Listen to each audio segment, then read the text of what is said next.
Det är något stort här. Det är en fucking väska. Okej, sir.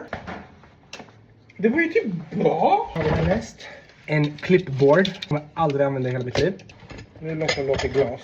Det är ljushållare. De var ju söta. Vad är det här?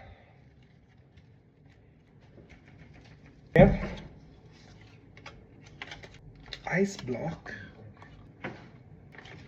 Ja, man lägger den bara i frysen. Och sen så aj, stackars mig. Okej, vi har lite till här. Pads, 8-pack. Men det känns ju fräscht. Här kan man ju... Näst sista. Köp något billigt till någon så kan jag lägga den här. Så känns det lite expensive.